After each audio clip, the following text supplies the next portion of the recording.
it's Bonnie Southgate, hEDSRehab, and we have another Pilates reformer exercise for you today, and we are going to show you knee stretch. So, problems with people who have hypermobility will be unstable knees and potentially pain.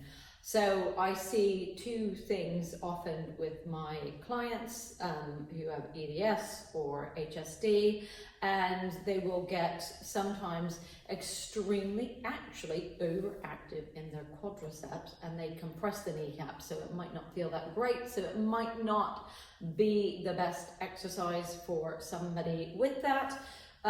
Or dislocations in the kneecap. So if you've got those things, then you want to make sure you're really comfortable kneeling down before you do this.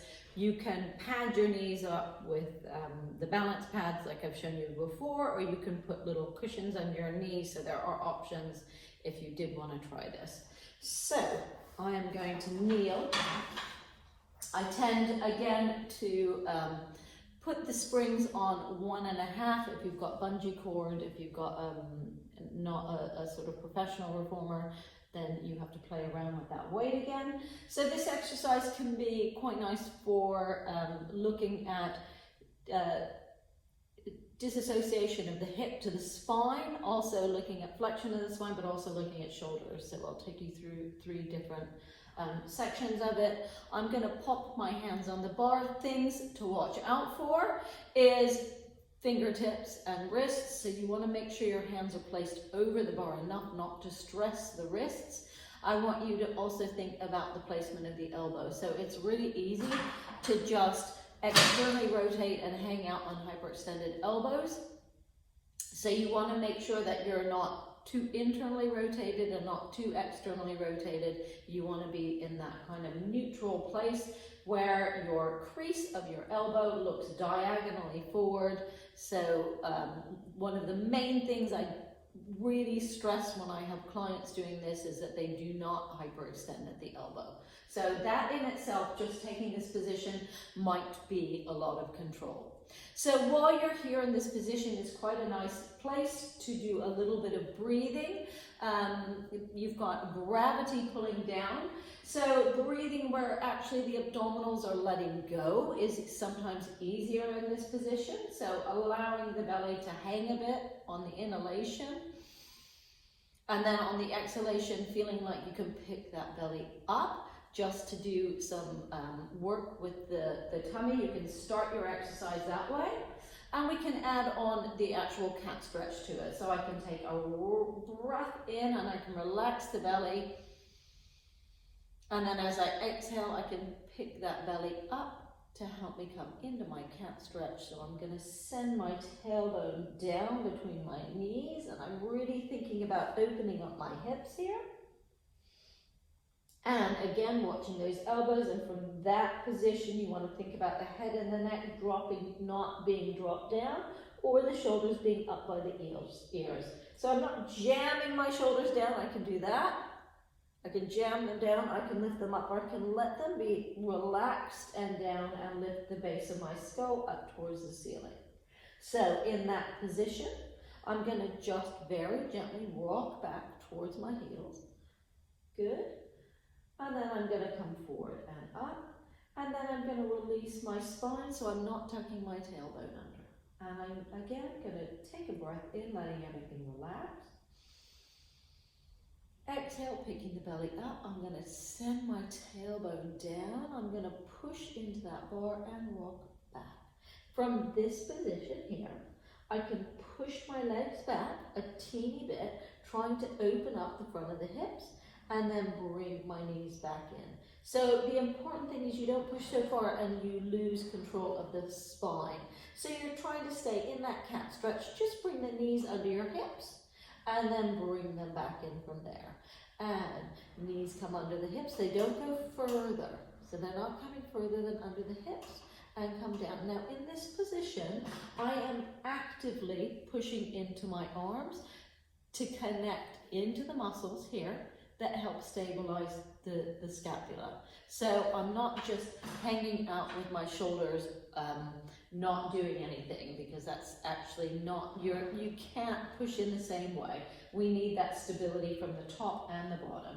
And what's lovely about this is we've got a closed chain exercise with feedback through the bar and feedback from the feet. So we can really maximize on stabilizing our bodies. So taking that one last time, I'm going to inhale. Exhale, I'm making sure those elbows aren't hyperextended. I'm going to pick the belly up, glide the tailbone down, let my head drop, but not dropping forward. I'm going to rock back, so I've now got like a platform on my hands.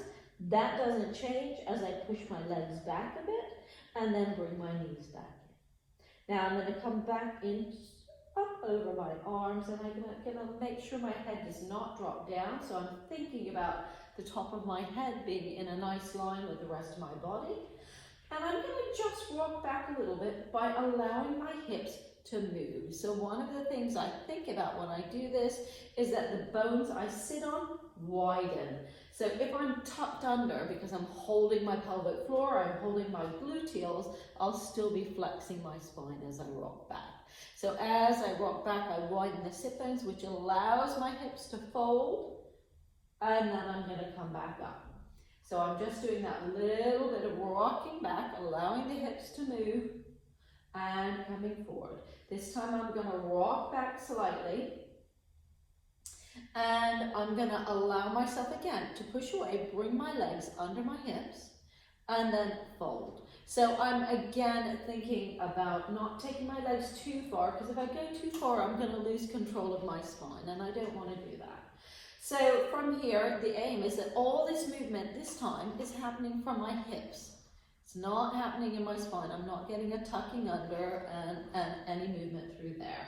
So it's harder than it looks, and bringing it back in. Now I can come over the bar with my arms again, and I can add on pushing with my arms rather than my legs in either of these positions. So I can send my tailbone down and rock back, or just not rock back too far, and I can push with my arms and then come back in. One of the things you need to watch for is that people may push with their arms when they meant to be pushing with their legs.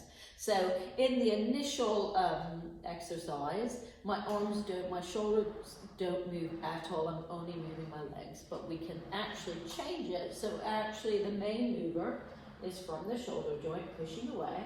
So a lot of people have been given rolling a ball up the wall. This is really no different, but you're moving your body away from your arm rather than your arm away from your body. And for some people who have hypermobile shoulders, they find this easier to control than the other. And again, we've got a closed chain exercise and we've got weight going through it, so proprioceptively it can be easier. And you can do that with a curved spine or a flat spine. You don't push far, just a teeny bit of movement. And as you do that, what you want to make sure is the shoulder blades aren't coming together and back, and the head's not hanging, or you won't be getting the right muscles working.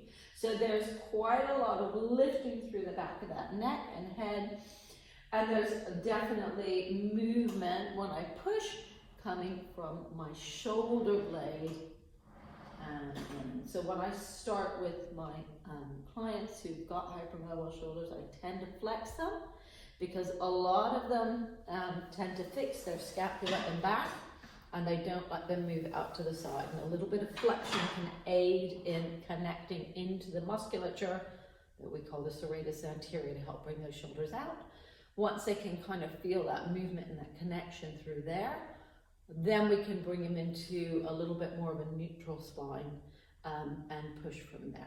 So that is your knee stretch on the Pilates Reformer. I've kind of given you more than one exercise, so you can start with one little bit and you can add on, or you can try the ones that feel better in your body. So that is Bonnie Southgate, hEDSRehab, bringing you another Reformer video. I hope you enjoy it. Subscribe, let me know. Good comments, bad comments, all are welcome.